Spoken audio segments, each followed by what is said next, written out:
Hi. Hello. Hi, You go.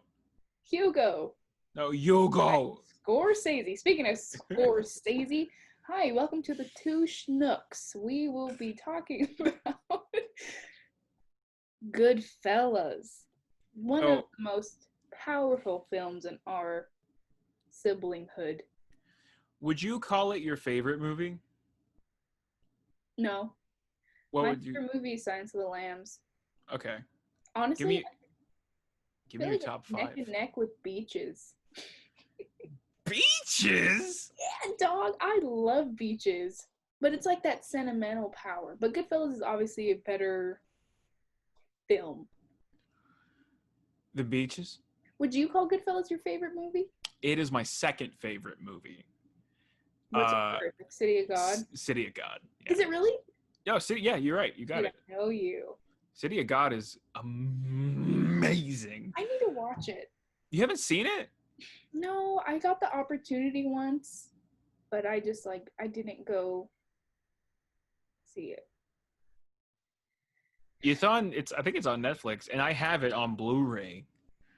If you want to I have borrow it. no device to watch Blu-ray on. What about a Blu-ray player? I do got one of those. Goodfellas, this is why we talk like this. This is why we talk like we're from the Sopranos. That's why we're called the Two Schnooks, because we're big Goodfellas is Goodfellas the fans. reason we call ourselves the Two Schnooks. And What's your why? top 5 movies of all time? My top five? Yeah, Dude, you ask me this every freaking day. I want to know. It's interesting. Number one, Silence of the Lambs. Number two, probably Goodfellas. Number three, Beaches. Number four, Death Proof. And number five, it's like a tie between Labyrinth and Leon the Professional. Like I love those movies. I love a real raunchy, like You like a good motel room prostitute movie. I love it. Drag queen, prostitute in a hotel, neon lights, the good soundtrack, and nothing but like raunchiness. Yeah, I get you. So yeah, Goodfellas. What's I your think top five? You didn't even say your top five. what? Number 1 is City of God. Number 2 is Goodfellas. Number 3 is Mandy, the one you fell asleep watching. Oh, Number 4 is Little Miss Sunshine, uh-huh. and number 5 changes a lot, but I'd say L.A. Confidential. You know it's such a good movie? What? The almost the theory of everything. Eternal Sunshine of the Spotless Mind? No, dude. It's the one with the stick figure animation. Everything beautiful. Life is Beautiful. No, that's Roberto Benigni. Um, oh my God, it's such a beautiful day. It's such a beautiful day. I love that movie. That's like I think that's a really good film. Yeah, I really love that. But I haven't seen it in so long. And like since the last time I saw it, I've heard a whole bunch of criticism about it, calling it like pretentious or whatever. And I was like, no, I don't think no. it's pretentious But I have to watch it again now before I can confidently because talk we were about in it. a conscious state of mind when we were watching it. I think I was so pretentious. we watched it's a beautiful day or it's a wonderful day. It's such a beautiful day. We watched It's Such a Beautiful Day in the same era that like we first watched The Next Key New York. Who's the director of that? Charlie Kaufman. Charlie Kaufman. We were on like a Charlie Kaufman wave. You were I was the Kaufman boy. Well, you showed me, dude. Okay, so you watched it, and like a week later, I watched it, and we were both like, "Whoa, bro! Whoa.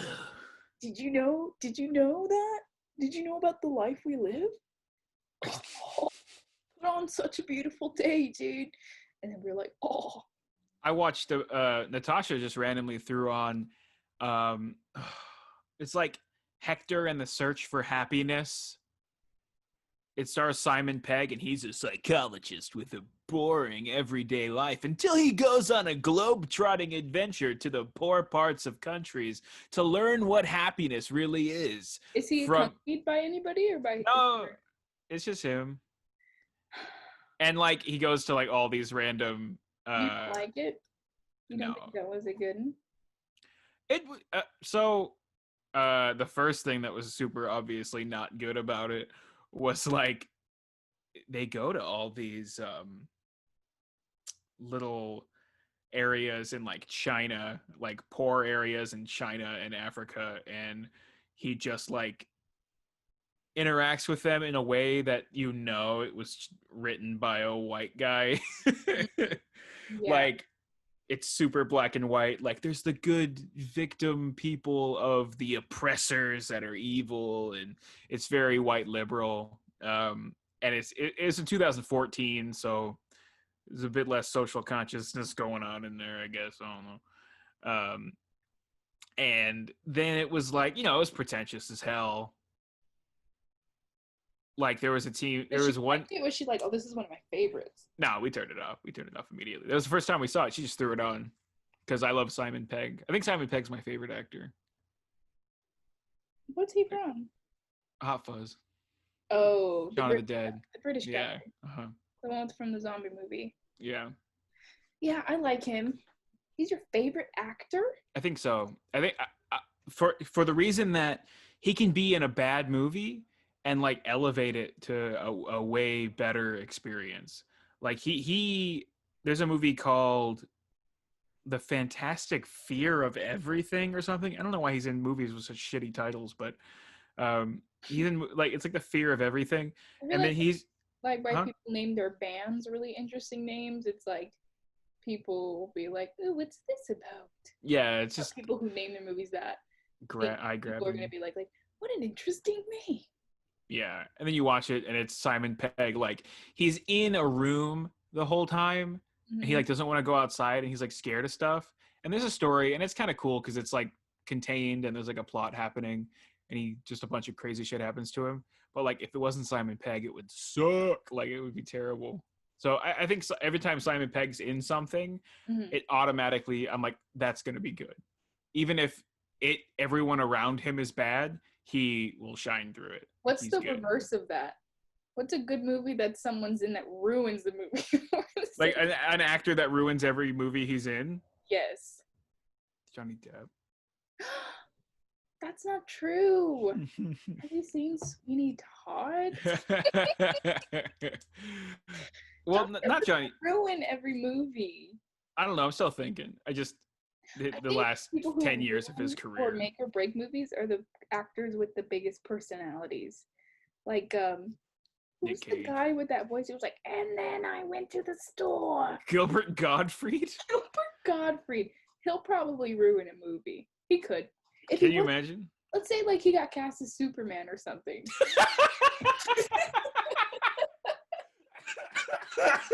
Like he would ruin Avengers.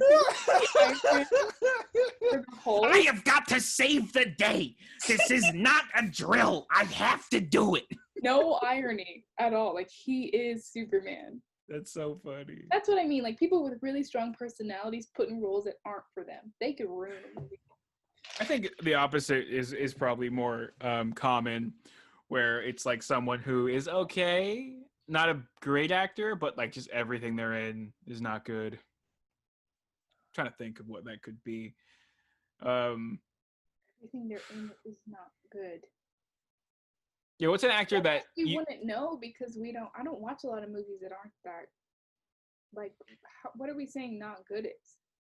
I can name one actor who is not in a single good movie. His name is Toby Kebbell.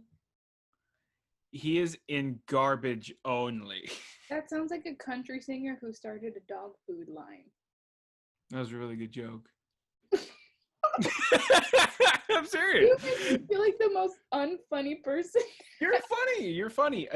I'm getting so. It's so dark. Whoa, there she goes. There she goes. Watch out, boy. She'll chew you up.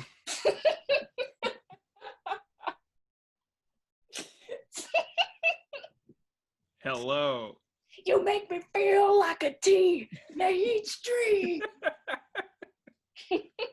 I'm out of wine. Ugh. Dude, my feet are covered in dirt. Our grandmother lives on a half acre in Fontana, and it's like you can't even walk to the front door without being coated in dirt. I'm gonna get more wine. Dude, you're making this an editing extravaganza for me. Extravaganza. Okay, hurry up.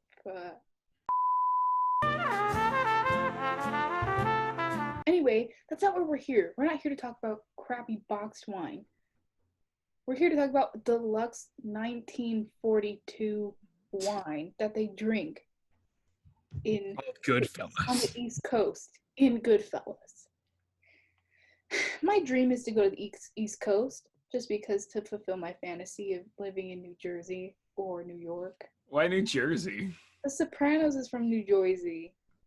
See, this is when I realize that like all of our ambitions and goals and wants in life is just shit that we saw in movies. No, you're wrong. It's not movies. It's shit we've seen in Goodfellas. That's our ambition. Just the one movie? We need to be Henry from Goodfellas, or we're just a couple of schnooks. A couple of schnooks. How we really feel. That's not yeah. No, I mean, there's a bit of something to that because I know I don't want to live a life of having someone telling me what to do all the fucking time. And like for that reason, I've been very worried about getting a job that I don't have any creative power in, you know? Yeah. Ultimately, I want to be able to write and create whatever I want. And if I could figure out a way to make that my job, then that's a good day. Yeah, dude, you gotta apply. I find the quote, "You miss 100 of the shots that you don't take," yeah, is only fun to say when you get an interview for something. But when you're kind of like bummed and you don't feel like applying to jobs, it's like, shut up. That's a rough quote. Anyway, Goodfellas, what do you gotta say about it? I have a shitload to say about Goodfellas. All right, well, let's start it, dude, because I don't want to waste all my space talking about the Globetrotters. Oh. What's one point you want to talk about? The acting? It's almost hard because it's like this perfect, impenetrable work of art that like every frame is perfect. Like, so one of my main views and like reasons I believe Goodfellas is so perfect is that it never ever stops moving in terms of like the plot, the cinematography, the character development. Like it is this excellent. See, this is hard. Yeah. This is a hard conversation because I have so much to say. I feel like I need to write it out. Let me try. Let me think of something for a second. Just give me a second. Just 1 second. Please edit this out. They're listening to a really loud movie next door. I can't hear it. But it's like I have a podcast every day for something, so I can't like ask them to be quiet all the time. Yeah. No, I mean I can't hear it at all. Like it's not picking up and sending to me at all. So. Okay, cool. Yeah. I think my favorite part about Goodfellas is the character work, and I think when was it made? The 90s? 1990, the year. 1990, that's right. Yeah, because 1990 it came out, and if you watch The Sopranos, there's such like an overlap of those two because The Sopranos was created in 1999, and it's so evident that there's like inspiration from Goodfellas in The Sopranos. And I think if you're a Sopranos fan, it's hard not to bring up The Sopranos when talking about Goodfellas because those are really big mob influences in entertainment. I'm really upset that you haven't seen Sopranos. It is I just know. like, it's really important. Instead of that, let's Like talk. Breaking Bad couldn't even be a thing if Sopranos wasn't a thing because it was like a really popular anti-hero thing. Right, but that was that's Goodfellas. And that's what Goodfellas was. It was an anti-hero movie, and so that kind of like, I don't think it was the start of it, but it was very successful in the 90s. No, like so your anti-hero crime movie made to get a view into the criminal world and begin to empathize with people you wouldn't have had before Mm-hmm. was very seriously positively affected by Goodfellas. Like I really don't think that Quentin Tarantino could have made a career without Goodfellas being as popular as it was, because Hey, you said it. yeah, I'll say it. I'll say that shit. Uh here here here here. You make me feel like a But daydream. I Goodfellas really was that step into the cinema that we kind of grew up into. You know, it was 5 years before we were before I was born, 9 years Yeah. before you were born. But like, it was such a brave step in terms of like popularizing a type of filmmaking that was not around before. Like there was crime movies. There's some really good crime movies. But they always, not always, there was obviously some that were different, but like for the most part it was from the perspective of the police officers. It was Mm. from the perspective of those that were ending the crime, not from the people that were organizing and the crime and attacking You people know in the what year streets. Casino came out? It was after Goodfellas. Really? Yeah, dude, hell yeah. I don't know. They make those movies look so like aesthetically 70s, like Blow. Yeah. There was one movie with Tom Cruise about him like working with the cartel. Dad was watching it. American Made. Something like that. I don't know. That movie was made for dads. Such a dad. He's at is that who's the guy from Narcos? Not even Narcos. Like who's the most famous like Mexican cartel from Sinaloa? Bro, what's his name? Pablo Escobar. Yeah. Yeah. It's like I think he's in it. I don't know, bro. That's cool. He's not actually in it, but I think it's like no, I'm wrong. I'm wrong. It's not Pablo Escobar. Basically, it's drug dealing. Yeah. And like Goodfellas can kind of be seen as the grandfather of crime movies that The Godfather made. Godfather can probably be seen as the Godfather of Godfather. crime movies. Actually, now that you say that, I didn't even think about it. But Godfather was a little different. Godfather was this clean, very like pristine, like organized crime, fucking suited and booted. It was very I guess, yeah, I feel fucking stupid now that No, you don't look stupid, but what I'm saying is like I see what you mean by the Godfather being like I haven't seen Godfather 2, so I don't know if it really ends in kind of like the same way that Goodfellas ends, which it shows it's like a Goodfellas there can't really be a sequel no. or prequel. It's like a perfect circle of a film. It's Yeah. a great story, period. Mhm. Like Yeah. The Godfather can be like a sequence, but it really shows the rise and fall of life in the fast lane. Yeah, Godfather number 1 is the rise. Godfather number 2 is not the fall of him in terms of his profession. That's kind of Godfather 3, but it's a little different. Godfather 2 is the fall of Michael Corleone as a human being. Mm-hmm. It's him falling into being a mob boss before a person. That's kind of what Godfather 2 is about. But you get all of that in Goodfellas. Yeah, I think that The Godfather is sort of like the godfather of those like mob movies. but I think that Goodfellas is definitely like the rebellious teen Yeah. that like was the example for all of his younger brothers. Yes. Got it. No, I get you. I get what you're saying there. It's super cool. It's the style is just like nothing else. You want to be Henry, and then he does coke. Does kind of coke goes downhill from there. So I did an extensive. I sat down with a notepad and like recorded all of my thoughts about Goodfellas, and I'll kind of break that down for you right now.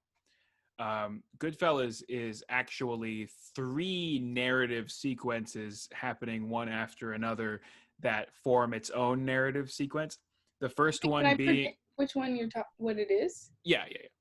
All right, so I'm gonna predict it's his life growing up, mm-hmm. and then he meets Karen, and then it's his life with Karen until he gets like in prison the first time, and then it's prison to the end.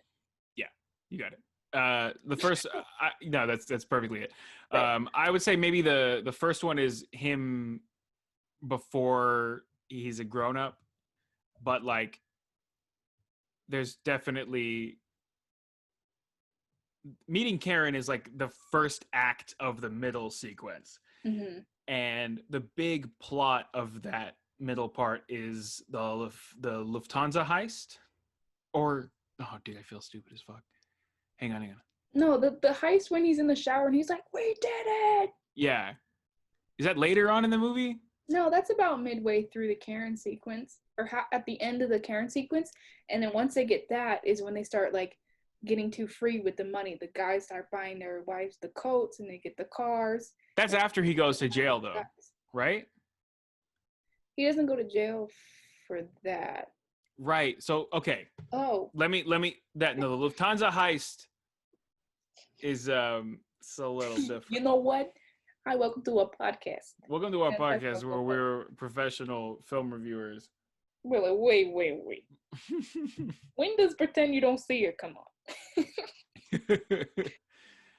So there's him before jail. Oh, no. The middle conflict, the end conflict is really based around the Lufthansa heist. But the middle one is Billy Batts. Stabbing the guy in the back of the trunk. That is the kind of core. So it's like the beginning sequence is him growing up, dealing with like, so we go on that with him. We learn what it's like to become a mobster by going through all these little experiences with him. And that's the first like entry point. That's like the first act, or the first, it really feels like its own narrative. It could have been its whole own movie. And then the second part is them really sitting in it and like living in that environment, and that's kind of the most fun stuff in the movie. That's fucking what does he say? What's the big line, that most popular line? Joe Pesci says it. I'm a clown, I'm here to fucking amuse you. Oh, bro, I was zoned out when you were just talking. I just heard someone laughing in the back, and I was like, who's laughing? But there's a lot of when you say like the line, I think the line from Goodfellas is, as far back as I remember, I always wanted to be a gangster. Well, that's the first line of the movie. No, it's not. It's like the theme of the movie. The first line is when it goes. The names. So it's like,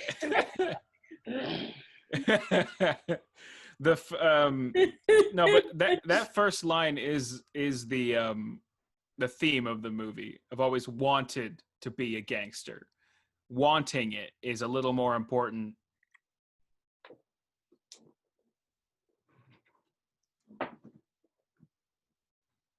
So I got the shirt right here. It's my Joe Pesci shirt. Wait. Yeah, Joe Pesci. It says, and I quote, "As far back as I could remember, I always wanted to be gangster." I got a cup with that on it. Yeah.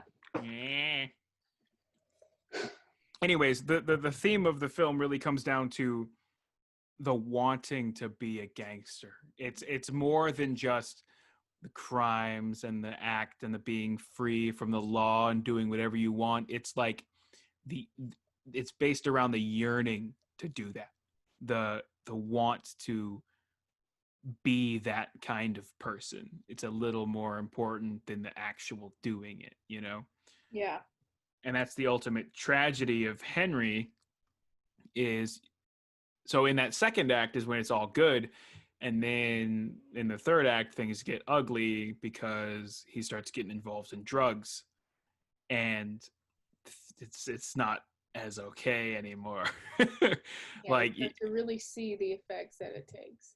and like the style of the movie changes a lot too. That middle part, there's a lot of these like sweeping but steady shots, like when they're following him to the Copacabana, Yeah, I feel like and it's a it's lot like cooler, a lot sturdy. more suited and clean Uh-huh. and like planned. And then like that last third of the movie is like he's got the camera on his shoulder, and it's like hectic and frantic, and they're just barely like scraping by every scene in terms of the presentation as well. Like it's very hectic, and it's no longer calm, it's no longer cool, it's a panic. Like, someone's about to kill you in the back of your head, and you as the audience really understand that. That's the So like the the the corruption of Henry is almost used as like an explanation as to what happened to the crime syndicates, is that they were cool for a while and they had power and they took, but they were in with the police enough that they were cool. But once drugs entered the conversation, the crimes got more messy, and then it stopped being an organized thing. It started being frantic and chaotic, and they lost everything. And then they were forced into a normal society. And that happened to organized crime. There's in America, there's not much mafia anymore, you know? Mhm. Like, As far as we know. yeah, but like they used to be in the fucking newspapers, you know? Yeah, we don't even newspapers. What's like our mafia now is our politicians. Yes. Yeah. Yes. No, but really. Another thing I like to mention about Goodfellas is the fact that it came from a book. And it's like Wise guys, right? it's like I feel like all my favorite movies. I mean, I have a top 5, but that stuff It's it's not. really hard to like It's pick. it's hard to pick. It's probably not even my top 5 because I love Kubrick, man. I love A Clockwork Orange. Yeah. But it's like Clockwork Orange is kind of controversial now. I feel like I need to rewatch it. But I like the dark stuff. Yeah. Yeah, me The too. things that always like I like the movies that are based off books, and I feel that as a director or as any type of creative, it's important to not only read but be excited about research. And I mean, think about the movie 1917. Is that what it's called? Yeah. It's like imagine the amount of research they had to do on World War One to make that movie. Probably a lot. And Goodfellas, it's like the same amount. Yeah, exactly. And like coming from the first-hand account, it makes it really accurate in terms of. Well, there's probably some narrator bias, unreliable narrator type of situation. Yeah. But what I'm trying to say is that my personal connection with Goodfellas and what I learned a lot from is if you want to be a director, you should really get into reading. Yeah. Getting into Okay. like they get obsessed with the story to the point of like they know the ins and outs of everything and how important that is. And once like that was the first example was Goodfellas to me. And that opened up all the other doors of the other movies. Like anything that Kubrick made was usually from a book. Yeah. I don't know if you heard about I, it. It's a little movie called Harry Potter. I've been reading Crime and I'm about to finish Crime and Punishment. I have one chapter left, and the whole time I've been like you could make this a dope ass Netflix miniseries, you know? Yeah. 6 episodes, you could really kind of flesh out each part of the book. And as a director or producer, you would have to read the book, look into psychology, look into Russia in 1911 or whatever year it is. Because you have to kind of break down the social dynamics and like how it looked visually, and all the little background details would need that same amount of fleshing out if it's going to be great, you know? and it's hard to like start out as a director, because to make like a really solid thing, you may need, I mean, you're gonna need a team of people. You're gonna need the time to do that research, and the desire, the equipment, the budget, the support, like all that goes hand in hand. And I've been watching the Sopranos Talk podcast too. I love Sopranos. Do you know that? But I got it. Michael Imperioli, he was in Goodfellas and he talked about it. And then he noted Scorsese on what a wonderful director he was, and how he would you really felt comfortable on set. Whereas some directors are like really tense, or they don't really care about your motivation as a character, but Scorsese really made the actors feel like they can try things. And Scorsese really believed in his actors and like the essence of reality, and how being an actor isn't about like a, I don't know if this is his words, but I imagine that he thinks that it's not just only technique, but he really wants to capture real life. He's a director who believes that the stories of real people, he wants it to be as genuine as possible. Of course, every director wants it to be genuine and like a real life thing, but Scorsese, that's not necessarily true. Different. I mean, Star Trek is no Goodfellas. Yeah, it's going for different things. Scorsese like, tells stories of real people, and that was his goal. I mean, yeah, it's dramatized to a certain extent, but really his goal, with Goodfellas especially, and it totally paid off, was creating a feeling of realism, and that's totally in every moment. Like, you feel it's really real. You don't.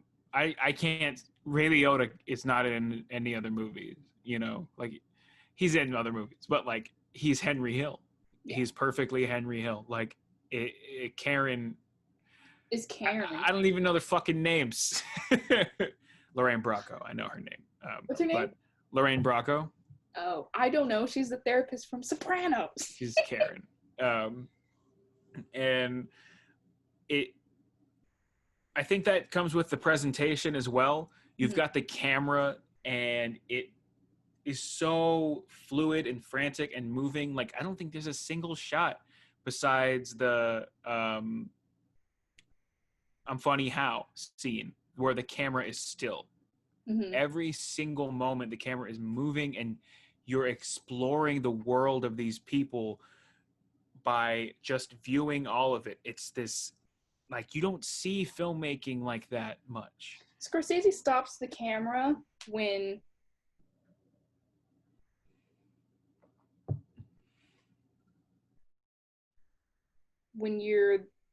the comfortability stops. Yes, yeah. Once the camera stops, you've got to be concerned, because what is happening? Gangsters feel that, and he really got that. You'll be cool, you have your crew with you, and then someone says the wrong thing, and it's not just like, oh, I'm gonna get in a fight. Like, it's life or death, and that's when the camera stops, when it's death.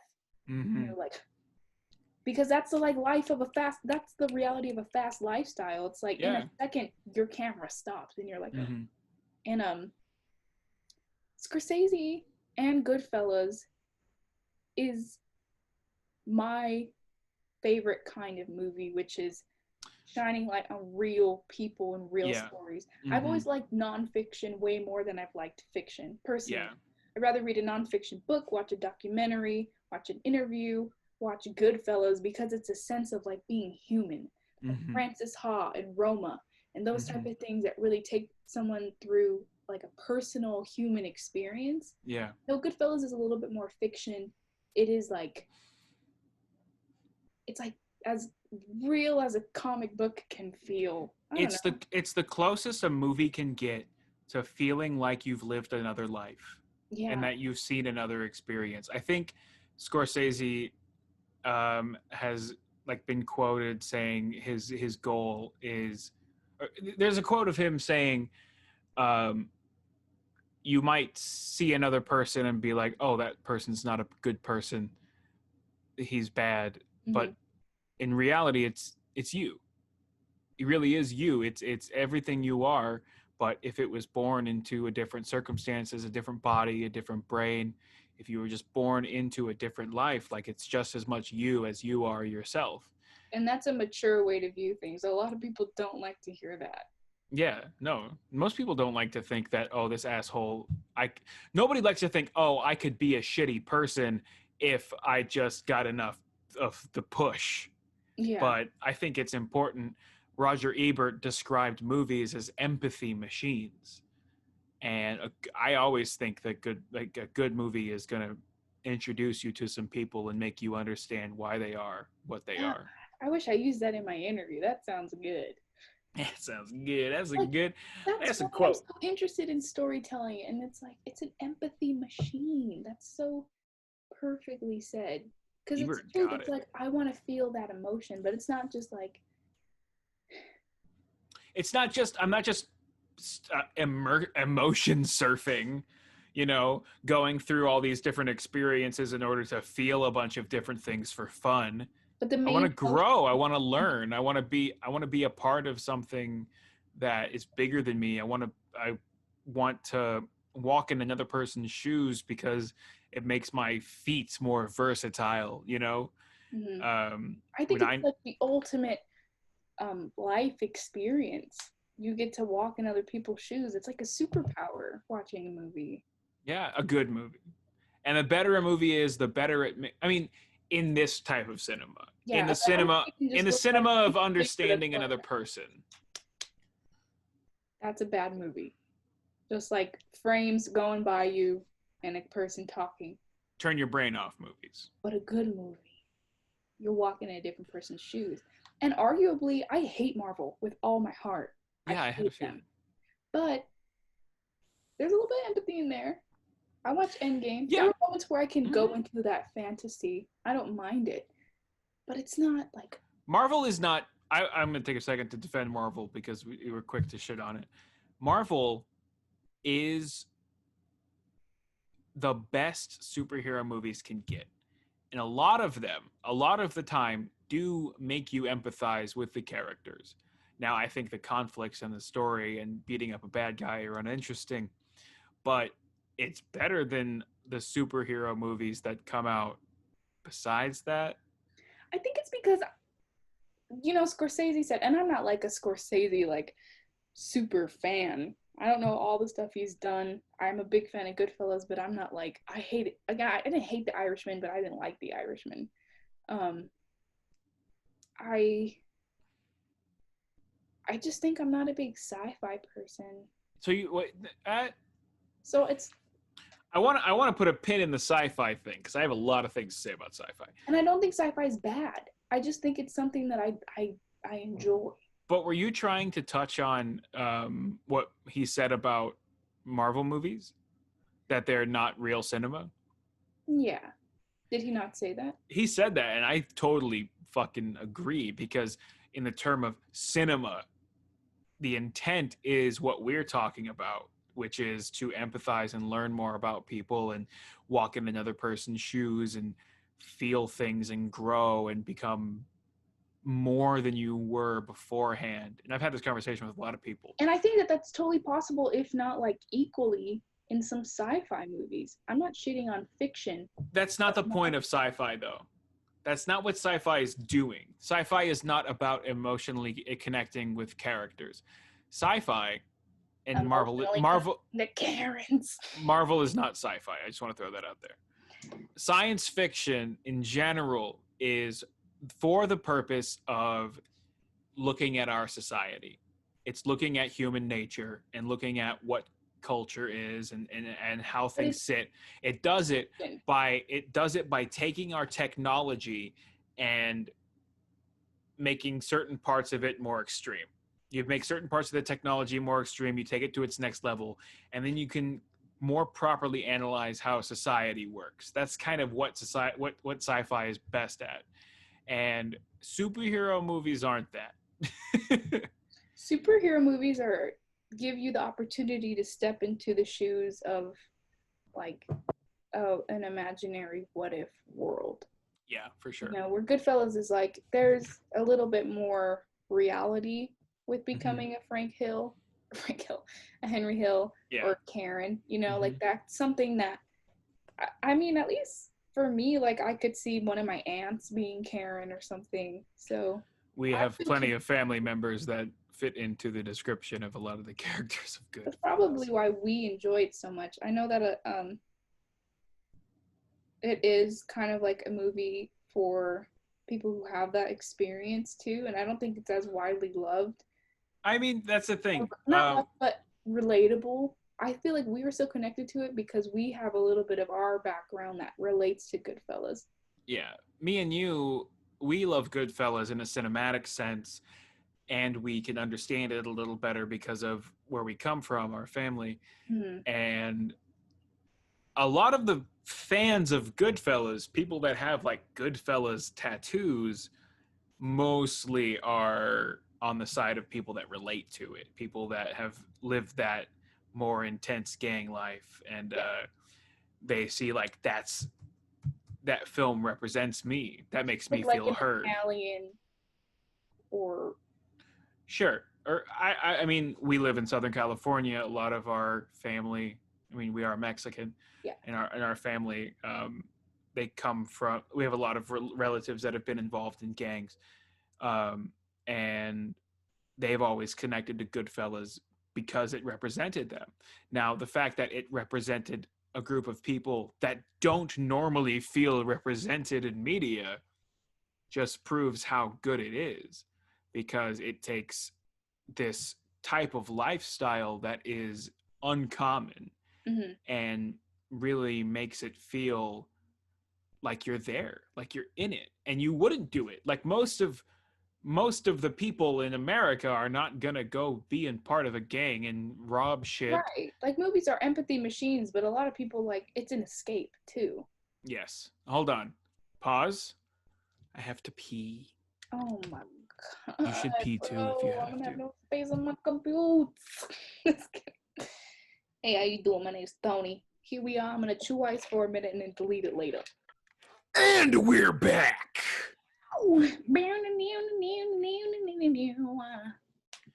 Anyways, bro, what were you saying? How much longer do you want to do this? There's a lot more to say about Goodfellas. I can't hear you. Really? No. Oh, sorry. Go ahead. There's a lot more to say about Goodfellas. You want to keep talking? I have a lot more to say. Well, right. I have one thing I always love talking about when it comes to people talking about Goodfellas, and it's my favorite part of the movie. It's something that's really minor, but it becomes so much more. So, Robert De Niro is in the film. And for the first parts of the movie, he is the cool dude. He is the coolest, most put together gangster. Like, he has no self-doubt. He has no internal monologue. He has no clear problems in the film. There's no character flaws with him. He is just a sturdy, put together gangster that Henry Hill looks up to throughout the majority of the film. And once things get spicy and the Lufthansa heist goes down and everyone starts spending their money more than they said they should, his neck is on the line. Jimmy changes. He becomes a different person in the role of the story. And there's this one scene that I absolutely love when Jimmy has sort of, I forget exactly what happens before, but at this point, he is no longer on the side of our main characters. He starts killing people.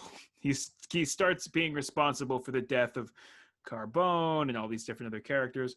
And there's this one part I absolutely love where it's this slow shot of Robert De Niro's face, and it just slowly zooms in on him, and it's do do do do do do do do do do do do do. Do you know what I'm talking about? They're I know what you're talking about, but I forget like where they're in a bar or like a coffee shop or something. He's sitting at like a counter, and he's like smoking, and it's slow motion, and it's slowly zooming in on him, and it's like the And what movie was the purpose of it? the movie is telling you Jimmy is now an antagonist. Ugh. Yes, I love that. I love that so much. Why do you teach film? Bro, I'm trying. Shut up. He could never make, like, if you can, like, you can't even explain visual storytelling. He can't. He can, love him. But I mean, like, if you show that to your class and ask them, like, what do you think Scorsese's saying in this moment with this one shot? Yeah. I mean, so I plan to make a video about it. Honestly, shout out to the soundtrack. I'm a big soundtrack fan. I'll listen to soundtrack radio on Pandora. Soundtrack radio? Is that a thing? Goodfellas and Tarantino films and like whoever made Drive and Bronson. Like Nicholas Winding Refn. I love those soundtracks. Yeah. Bronson, a little off key here. Drive has the fucking best soundtrack ever. Those soundtracks, I don't think don't reflect the movies totally. Drive? Okay, I have a lot to say about Drive. Let me talk about Drive for a second. Wait, can we talk about Drive another time? Yeah, do you want to have a full conversation about Drive? Because I have a lot to say about Drive. Yeah, I think we should plan our next podcast to be Drive. Okay, that sounds awesome because I fucking love Drive. I love Drive too, so I'd like to talk about that. Wow, Jack, do you love Drive? Okay, let's continue talking about Goodfellas, actually. Sorry, I, like, teased you, but I'm just saying. Jack loves Drive. Jack loves film. Jack's a cinema fan. So why don't you teach film? Okay, do you want to... I mean, you have to get a PhD in filmmaking first off, but... You get a PhD, do you? I mean, you don't have to be in a classroom to learn about film, you know? I have things I want to say, and if you're interested, head on down to pixelgazer.com. You quit Young Panda. Did you see that? Uncle Stevie told me about it today. Does he follow me? He's a big supporter. He was like in love with Young Panda when he was talking to me about it. Really? He's like, yeah, I watched his final send-off. It was crazy. He was like, I followed Young Panda the whole way. Really? Our uncle? He's a big fan of you. He was like, he watched it as soon as it dropped. Are you serious? Yeah, he loves you. I didn't know that at all. Yeah, Uncle Steve was a big fan. Young Panda, it's not... The thing is, the Young Panda channel is dying. It stopped... Uncle Stevie loves you. I'm still going to make videos. It's just I'm changing the Young Panda channel into Pixel Gazer, the YouTube channel. So Pixel Gazer is going to be everything I have to say about entertainment in general put into one brand. So there's no more Panda. The Panda is going away. The JPEG, the PNG file, transparent background of a baby panda I found on Google is going away. But my opinions about movies and stuff are going. And there's going to be a change. I'm not going to spend as much time editing. I'm going to spend more time with the writing and try to consistently write. And if I don't want to make a video about it, it'll go on the blog. If it's something a little bigger, It'll probably go on both. I'll make a video about it. I'm currently working on my Gundam review. Bro, speaking of Goodfellas, I'm excited for your channel, and I hope people follow. I will talk about Goodfellas because I feel that this sort of conversation limits what I'm able to say about it because I don't remember everything about it. It's been a couple of months since I've seen it. I watch it every couple months. Every few years. I tend to put it on. My favorite part's the Karen part. I gotta say Karen is probably one of my favorite female characters in film. I have such a close connection to her. Like, I just love her acting, her costumes, her relationship with Henry, and her inner monologue. I think that being able to hear a woman talk is so cool and unique. And have it be like, and people really like Gone Girl for that, but Gone Girl's a little bit like dramatic. Yeah. I haven't seen Gone Girl, so I don't know. But like more of that I'd like to see in movies. Like a woman talking is nice to hear. Also, I would say not Lorraine. Karen's concept of strength is a version of that idea that you and I are very familiar with. What it means to be a strong woman. I think Karen is that, you know, like right or wrong. She's got a crazy man that she's trying to reel in, but she never compromises, you know? She sees like... She definitely indulges in the lifestyle, and For sure. She likes it. She likes the bad boy. Yeah, and she's like the part where she says, I gotta admit, it turned me on. I like that shit, and I'm not gonna fucking hide it from you. That's your character. I'm not gonna pretend to be some cutesy little housewife. I am just as bad a bitch. And I love that part where after they get caught, when the when the cops like, look, hey Karen, don't give me the Babe in the Woods act. All right, I got you on recording talking about cocaine. All right, I know exactly what you're all about. And that's it's just such good characters, such good writing. It feels like real people. My favorite actor, I mean, you talked about yours, but mine is probably Michael Imperioli. I respect him so much as a person. He was like not a big part in Goodfellas. He's a huge part in The Sopranos. He's Spider, right? The guy who gets shot in the foot? Yeah, Spider. The like kid? Spider. Is that his name? Yeah. Yeah, him. I know more about Goodfellas than you do, dude. Yeah, dude. Spider. Dude, screw you and Spider. I thought you said you were all right, Spider. I thought you said... I know. Oh, no, dude, I know you're talking about Spider. I thought you were talking about something different. No, you ain't all right, Spider. He fucking kills him. And he's like, yeah, his whole family's a bunch of rats. He would have grown up to be a rat. I love Michael Imperioli. Michael Imperioli, if you're watching this, I love you. And you're a great actor. And I think you're a great writer. He does watch the Two Schnooks. You bought Michael Imperioli's book? Yeah, it's called The Perfume Burned His Eyes. It's called The Third Schnook. It's called The Third Schnook. Dude, Jack is like such a damsel in distress right now. He wants to go on a walk. His paws. Well, we can pause here and pick up like another time and do like part 2 of Goodfellas. I'm down. If you want to do like Goodfellas and Drive in the next episode. We can record part 2, stop it, and then record again and do a part, and then do Drive. Okay, that sounds cool. But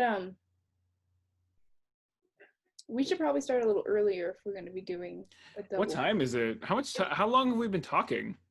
We started at like... What time did you send the link at, boy? Oh, damn. We've been talking for an hour. Yeah. Kind of want to go to Dairy Queen, dude. We've all been there. I'm in love with some royal cheesecake. But to send us off, this is the end of part 1 of Goodfellas. Do you have more to say? Like, are you going to come?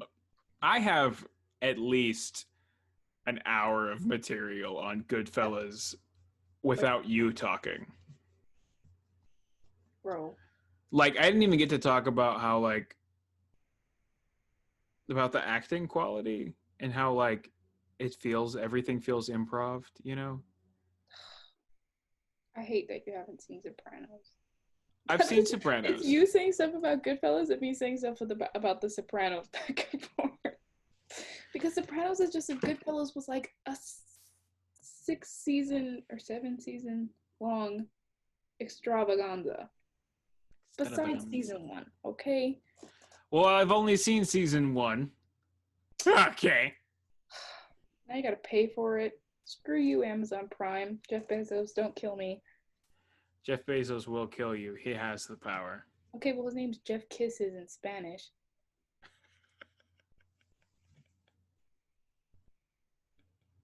Why are you laughing? You're a joke. It was funny.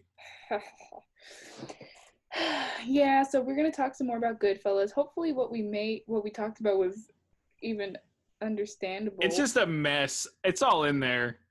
Yeah, I'll look through it. By the time I edit, it's gonna be like 5 minutes. It's the viewer's responsibility to look through and find what we want to say. We said some good things. We said some good things. Yeah. We talked about Karen, and that's the most important thing. Karen. The podcast, when I send it to you, is gonna be a minute of like, you know what, Karen's a good character. It's literally every time we just say the word Karen. Karen. All right. And the circus music. Two Schnooks. Karen. Yeah. All right, dog. So this is part 1 of Goodfellas. And it's over now. Goodbye.